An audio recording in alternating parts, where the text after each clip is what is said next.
guys, my name's Jared and I'm an alcoholic. I just first want to thank Rob for chairing the meeting for me today, and just want to say that I'm honored that he's chairing for me today, because he came into recovery at 20 years old, and I was introduced to this fellowship at the age of 19, and it took me many years to walk a journey to get to this point where I'm sitting here today and starting to grasp what this program is about. And it just proves that it doesn't matter what age you are, you can get this if we work this program, this 12-step program. So huge inspiration to me at his age of 21 now, and doing what he has to do. So thanks, man. Like I said, I'm Jared. I'm an alcoholic, and I suffer from a disease of alcoholism, and it's a miracle that I'm alive and free today, and I have the choice to want to drink or live in a life of recovery and sobriety, and be a productive member of society again. And it's only through my higher power, the God of my understanding, that I am here today. It's a complete miracle, and so this is all God's work and not mine. I'm not going to go into my upbringing too much, and I'm going to come to the end of my active alcoholism. It was completely mad. I ended up what you call bottom of the food chain, street junkie variety. Desperate, broken, every avenue completely exhausted. Every person that loved me, everybody I thought I had a relationship, was completely shattered. I was extremely selfish and self-centered. I was helping my wife stay in denial of her consequences of her disease. My son was taken away from me. Everything was gone. Before I went into treatment just over a year ago, I ended up in a park, and nowhere to go, nothing to eat, no clothes, just what I was wearing pretty much. And it wasn't so much the material rock bottom that I reached. It was more spiritual emptiness, and the spiritual brokenness that I was experiencing was just so overwhelming for me that I just couldn't take another step out on that street anymore and have to find ways and means to support my disease any longer. I couldn't do it for another day, and I actually snuck back to my dad's house, and he had bought us a caravan in his plot, because my house on his plot had been rented out to a tenant because they had completely shut us off, and rightfully so, for their own sanity, because I was making everybody else around me sick over many years of my alcoholism, and he found me in the caravan the next morning, and my sister was on the phone and actually asking where I was, and that she hadn't heard from me in over a month. I'd missed a wedding. It was all about me, and I didn't care what was going on around me and with the people that loved me and my relationships with them. And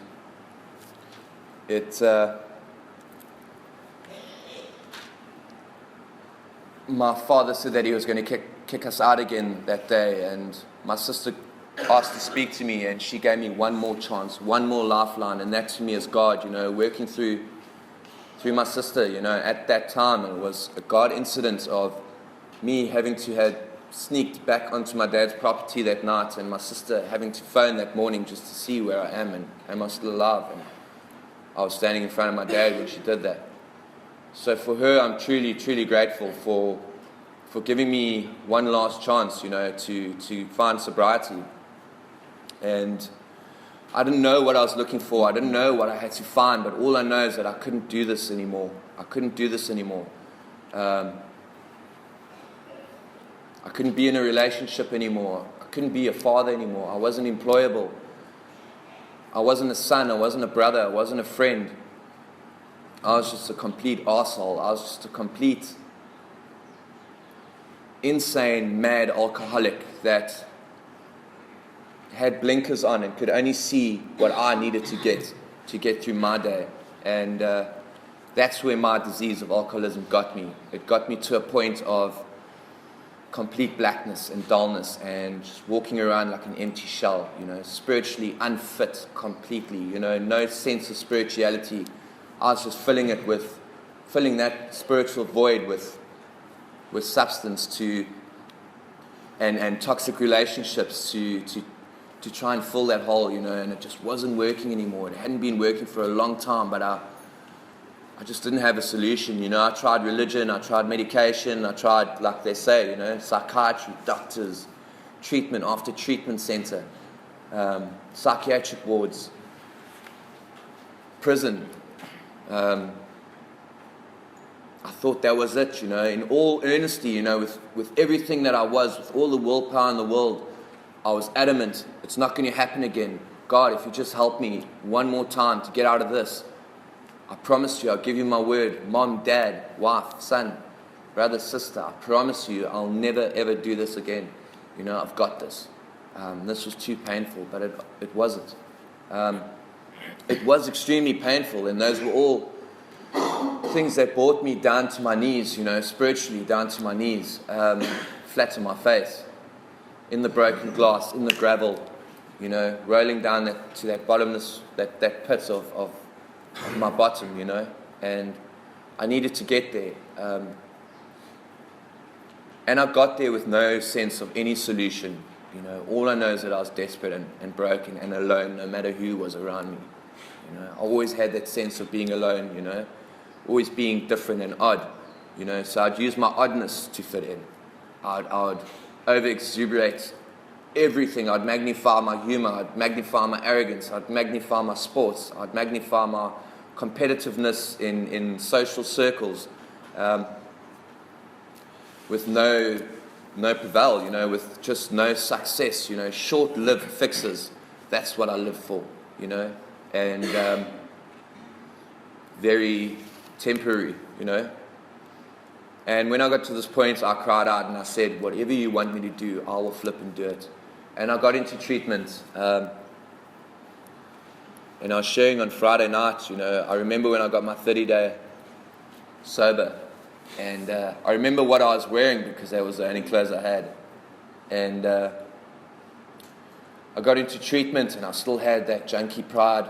I still had that arrogance because, my defects of character were my character traits. That was my survival mechanism in order to make it through the day out there, in my world, in my reality, in my insanity.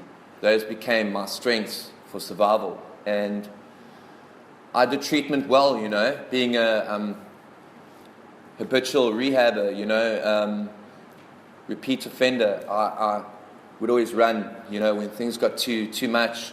I would run when that mask of surfing the program would fall away and people would start seeing the real me, I'd run and I'd use and I'd drink and I'd fix off women and fix off, if I get that job, I'll be okay. As long as I've got my family and I've got financial security, the recovery will come after that.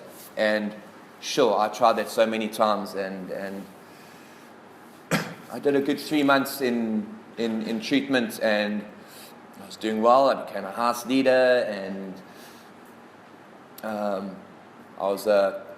did what I had to do, I surfed it well. And after a while, I got concerned, by the people that are now my best brothers and sisters, that are in my journey every single second of my life, in sobriety, which I'm truly grateful for, But those onion peels started peeling away and the true me started coming out.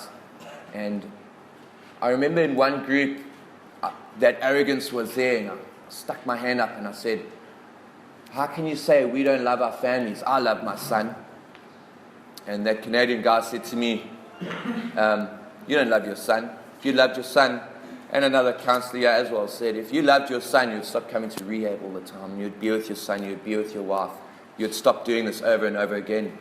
And my initial default setting was to get up and swear at you and pack my bag, if I had anything to pack, and go, and search for my solution, And this time around I had no solution, so I had to eat and take in whatever was getting told to me, And I started getting exposed, The people started seeing, the people that I was building relationships with, that loved me enough to call me out of my stuff, pointed out my defects of character, my blocks to recovery, the blocks that were keeping me sick, the blocks that were fueling my disease in order for me to have that cut off from my God,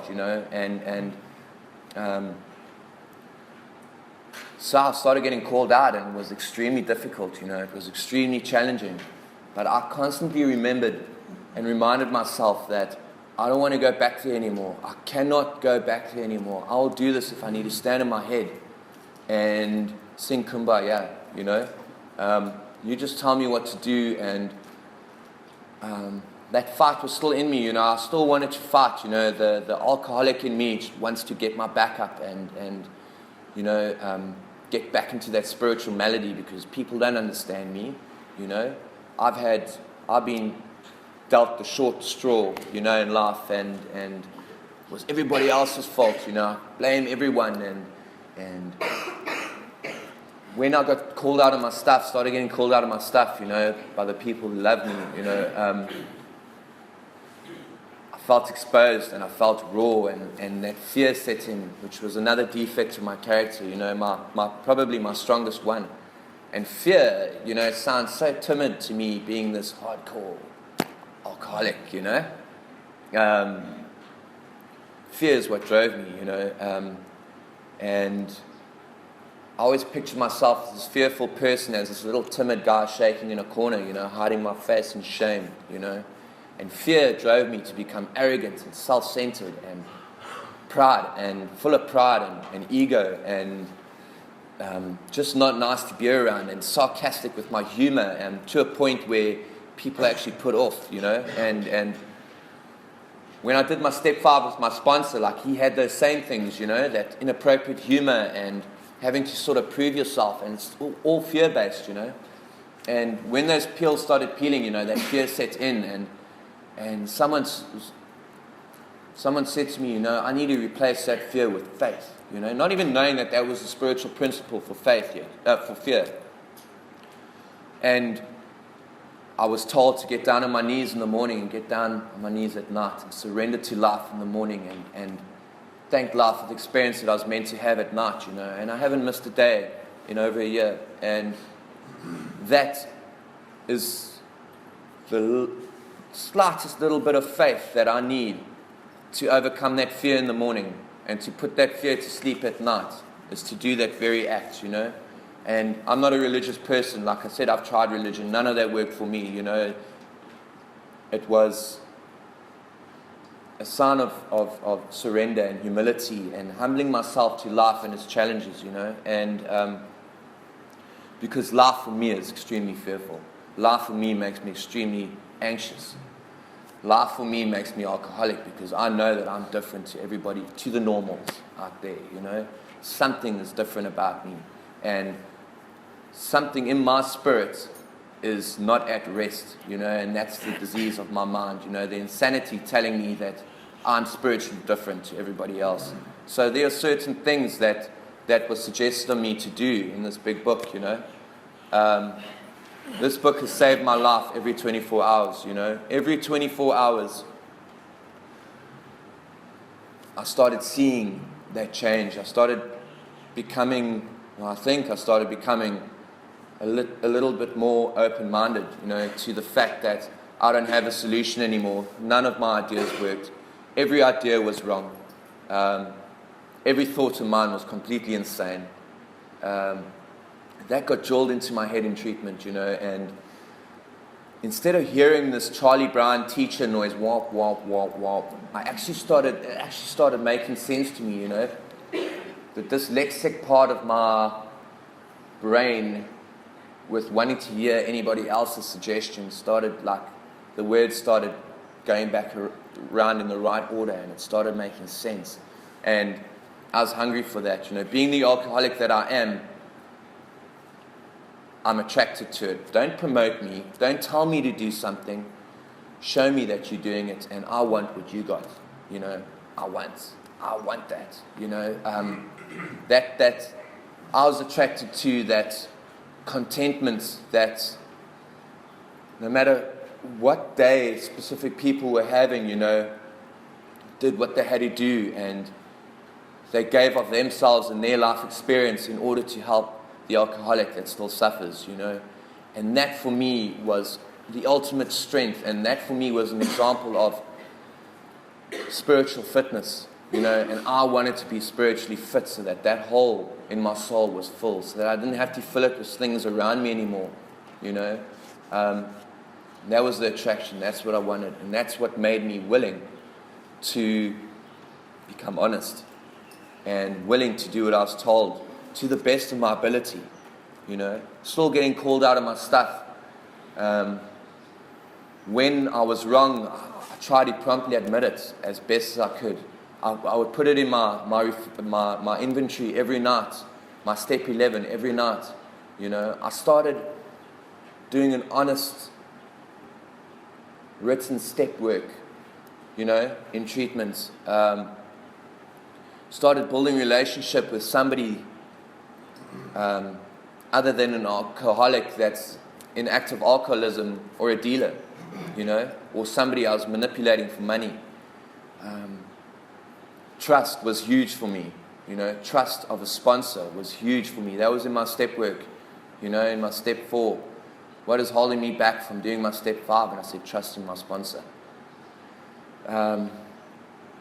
Because I didn't even trust myself if what I was going to tell my sponsor was actually the truth. Or have I distorted it so much in my mind that I'm speaking a load of hogwash, and I'm painting this picture of myself that isn't really true, So again, when I had the opportunity to tell somebody else the exact nature of my wrongs, back on my knees, meditated, had some quiet time, asked for humility and honesty, to the best of my ability, and to remember it as best as I could remember it at that present time.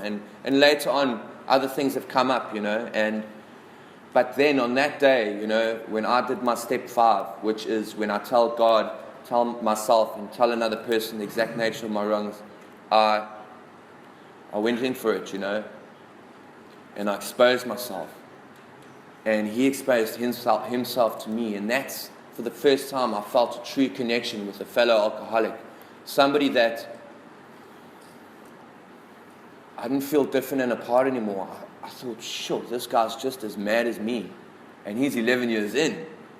And if he thinks like that on a natural setting every day, and is working a program to have what he has now, and not having to pick up a drink or fix or something outside of himself, then damn, I better get honest now, because I want this too. And I became as honest and as willing as I could in that step 5, and I felt extremely raw and exposed, and it took me like a week and a half of sort of like avoiding him because of fear of judgment, and he actually called me in and said, Jared, why are you avoiding me?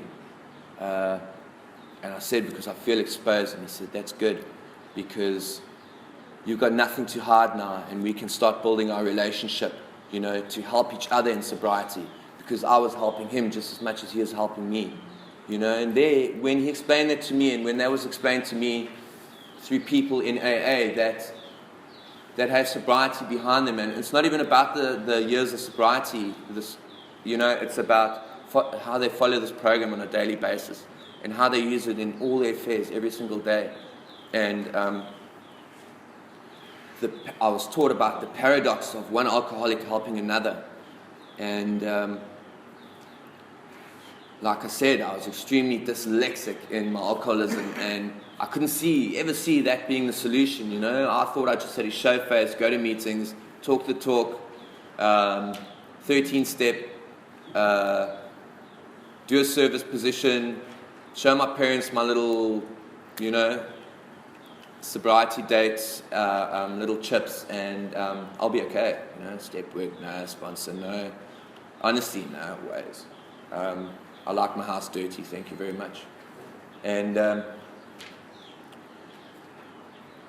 didn't realize how simple it actually is. You know, I did my steps in theory, and then step 12, I had to do that exact thing. I had to work that paradox of one alcoholic helping another, and putting God's work in motion in my life. You know, that to me is the God of my understanding, is me being of service to anybody. Not just another alcoholic who's still suffering, but everybody, at work, at home, at Checkers, you know, at Pick and Pay. I can go into Checkers and go to the cashier with my mates and wish them a Merry Christmas in the middle of July, you know, and they look at us like we're crazy, and they smile, you know, and I don't know what day they were having that day, but I built a relationship with that person, and that kept me sober another day, because that gave me that buzz that I so want. But it's a buzz of spirituality, it's a buzz of God, you know, it's like a God buzz. That warm, fuzzy feeling that I so longed for my whole life, you know. And every day after that, now I go and buy milk and bread, and that cashier's there at the till, and she sees my face and she lights up and smiles, and she doesn't know what day I might have been having, you know. But I see her smile at me, and I interact with that, and I connect to that smile, and she changes my whole day. And that's that paradox, you know. I don't know what day she might have been having that day, but I made her smile. And thereafter, she's made me smile. And that's one person helping another, you know, in building even the simplest relationship with cashier clients at a supermarket, you know. And how much deeper that can go with people that I'm connected to, people that I can identify my disease of alcoholism with, you know. Me seeing somebody that's still sick in the disease reminds me of where I come from. And when they cry out and call out to me, you know, I was also taught that as well, that I better be that hand of AA that flip and picks him up, or, you know, and if it's a woman, you know, calls somebody, another woman in the fellowship, and says, please, we've got a girl in dire straits, go and be that helping hand, you know, and have that connection and be that person that's there, you know, because I'm going to make him smile, and he's going to keep me sober, and one day I'm going to need him, you know, if they get this program, and I might be down that day, and they my hand to help me back up, and that's what's been working for me this year, you know. Every day when I wake up, you know, I really try my best to turn it over to the God of my understanding, and try not let those defects of character kick in, you know. And I sort of do it right because I haven't picked up a drink yet, but sometimes, most of the time, I forget where I come from, because I've got a disease of forgetfulness and arrogance and stubbornness. And sure, those defects fly out like a flippin' Uzi, you know, on automatic, and consequences come my way, you know. When I'm not spiritually fit, I start looking for things outside of myself to fix off, you know.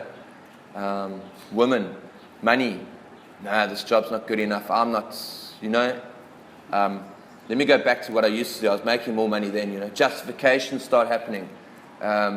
Minimizing my situation and the severity of my disease starts lying to me and saying, listen, you're not that bad. You can move to Cape Town. You don't need this, you know. There's people like you there.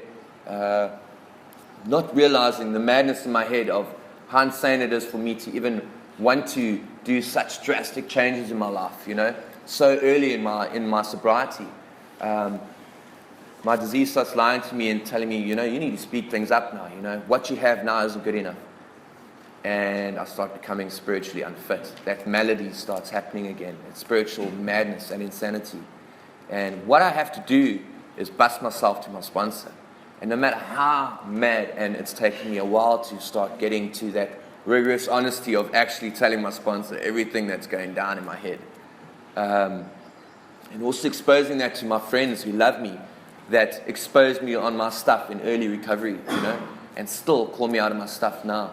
Because that's what keeps me alive, and keeps me away from this disease. Because it's always there. And I learned through consequence and pain, and I also learned through progress and reward, and I need to find an even balance, I need to stop looking for that little reward at the end of every task, because my reward is staying sober for another 24 hours, If that is all that life is willing to give me, it's 100 million times better than where I was just over a year ago, and where my state of mind was over a year ago. Never mind physically or, spiritually. That is a miracle, and that is all I need. I don't need anything else. I want everything else, but I don't need everything else. All I need is sobriety, and all I need is to make my program and my sobriety and make my step 12 by helping people and building relationships with people in my life my primary purpose. Everything will come.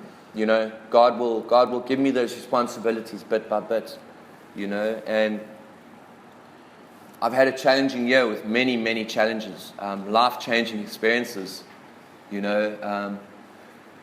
challenges that would usually be reservations, to want to pick up alcohol again and escape, seeing that as my solution again.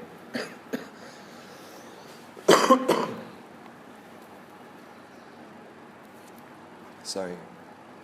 And a lot of people here knew my wife, and every time I do share now, I share on behalf of her too. She is a part of me, and that example of the challenge that I went through, is the ultimate example of why I sit here today on this chair. I don't sit here for fun and games anymore. Yes, I like fun and games, and I like being liked, and I like the fellowshipping, and I really enjoy the life that this program has given me, But I also need to remember the seriousness of this disease and what it's designed to do. And I know that this disease is designed to take me out and to hurt all those people who love me so dearly. And I saw that through that challenge, I saw a broken family. I saw broken brothers and sisters. I saw a broken child. I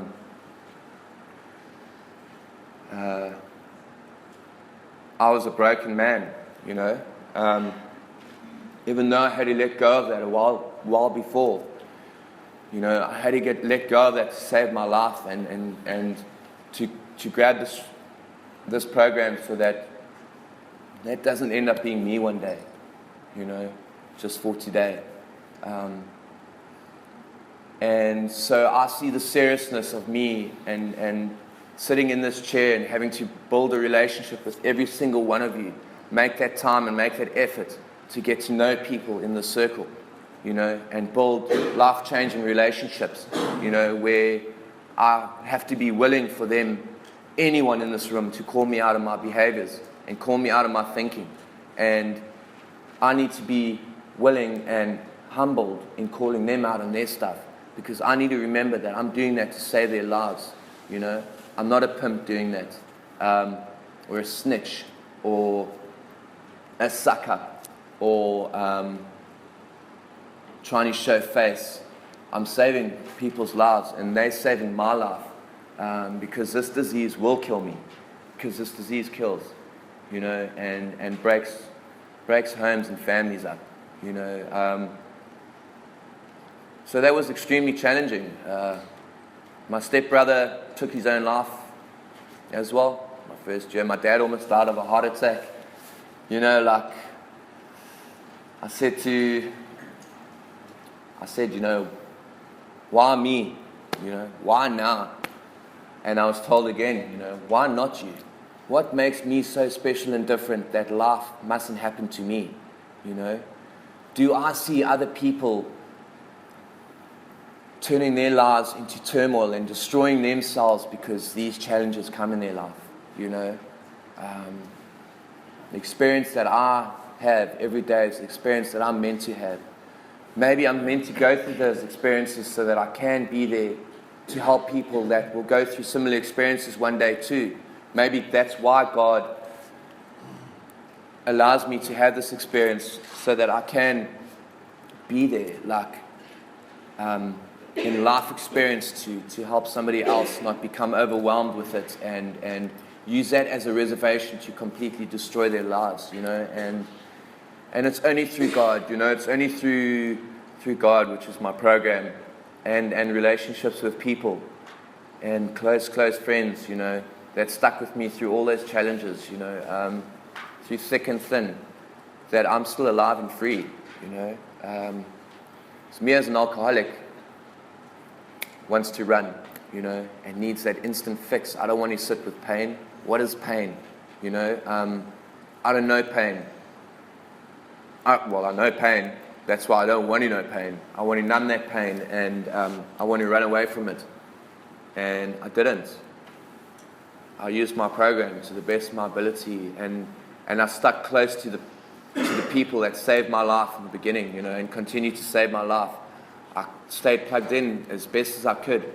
I shared as honestly about what I was feeling as best I could, you know, so that I didn't have to sit with that in my head and end result had to find something outside of myself to make me feel complete, you know. For once I started realizing that this program is actually working in my life, and that it works, you know, if I use it to the best of my ability. And I'm as willing as I was to find means and ways to get more alcohol for the day. I did whatever I had to do to work this program through all those challenges, and it got me through, you know, and it gets me through still when those feelings and emotions creep up, you know. I know now that feelings aren't fact, that my reality is fact, you know. My reality is my reality. It might not be the same as your reality, but in my head, my reality is my reality, and I need to expose my reality, because I know my reality is completely distorted because I'm an alcoholic, and it's warped, you know. And my best thinking, my best ideas got me into this chair, you know, got me into a state where I don't know who I was or where I was going next. I got to a stage where I was willing to let go of everything: my son, my wife, my family, my job, my cars, my business, my furniture, everything. No holds barred, you know. That stuff didn't work for me anymore, you know. It wasn't working.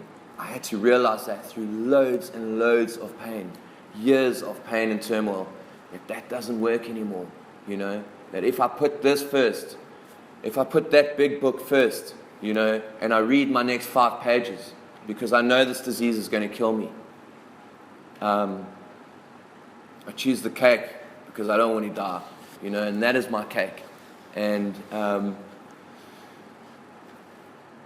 that is, I lost my train of thought, but that is what keeps me alive and free, you know. That is what helps me to become a productive member of society again, you know. And I have my challenges on a daily basis, you know. I've been going through challenges. My disease telling me I'm better than this. My disease telling me that I don't need to do this stuff. I can go back to different things that I've done in the past, you know, to better my career and change careers. And those are all patterns, you know. Those are things that I always used to do, you know. I used to chop and change careers, get qualified in this, get qualified in that. And then once I qualify, I get sick of that and do something else, and then I pick up. because it's just not good enough. So I've been meditating a lot about that lately, and I know that I just need to stick to my guns. I just need to get up sharp and be on time and do what I'm told to the best of my ability. And I know everything will be okay. I know that if I do the groundwork on a daily basis and I practice these principles in all my affairs, and I counteract my defects of character with spiritual principles, it says in the book there, it separates the men from the boys, or the women from the girls, because that's the most challenging part, not acting out to a point where it's going to destroy me and others around me. When I do act out, make sure that I counteract that with God's message to me of a spiritual principle, and promptly admit that I'm wrong and make amends in doing the next right thing, to the best of my ability, and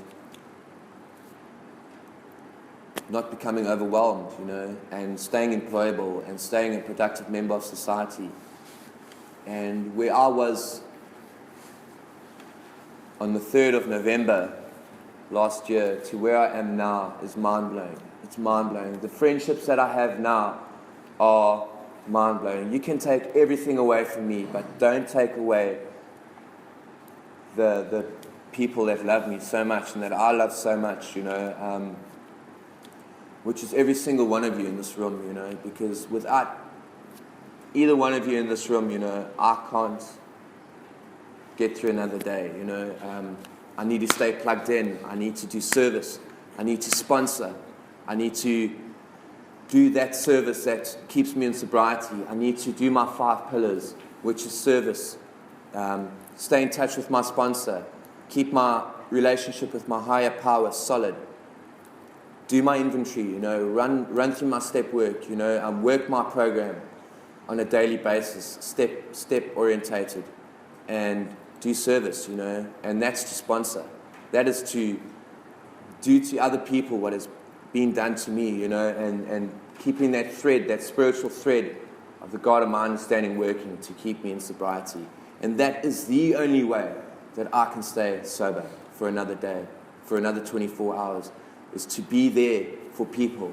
No matter how busy I might be in my own little head, in my own little life, what gave me life is what my primary purpose is, and I need to constantly do that to the best of my ability and not turn anybody away because of my selfishness and my wants and needs, because my ultimate need is to be there so they can be there for me, and me keep that relationship with my sponsor so that he can help me, so that I can help him, and he have that relationship with his sponsor, and vice versa, and it goes like that. It webs out, and we have such a strong fellowship like we do in KZN, and on the South Coast, and around the world, I've met people around the world, that are working solid programs, and I used to make excuses and say, Joburg's not the same, it's diluted. Cape Town's diluted, bro. They all that. But it's not, I go to Joburg and I still see those 5 people, that I met 18 years ago at a meeting, 18 years sober. Those are the people that are working the program. Those are the people that I'm attracted to. Not attracted to the flashy cars and the, let's go clubbing sober tonight after a meeting kind of vibe anymore. And that was me, acting completely insane but working a program. I want to stick with the not so cool people, because being a cool kid got me into treatment, got me into jail, got me into institutions, and started killing people around me, and started killing me. So I want to be that awesome, cool nerd, I want to be that. I've always wanted to be like a wise man from Lancaster says, I always wanted to be special and different. But when I die sober, I know I'm going to be special and different because I'm actually staying sober. And 97% of those people can't, 3% can. And I want to be one of those 3%. And I know just for today, I am one of those 3%. As long as I work this program, and as long as I work those 5 pillars in my recovery, in my sobriety, everything will be okay. God will do the rest for me. I don't have to be overwhelmed with complicating everything and over-analyzing everything.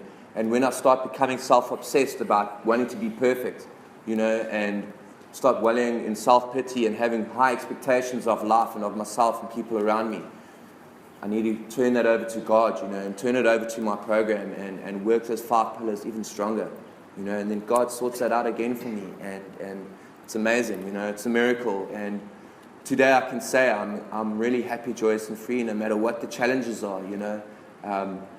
Life in this program has made me get rid of all those reservations, those ones that always kept me going back into active alcoholism. And I've proved to myself, I'm proving to myself on a daily basis that, I can say to God, bring it on, because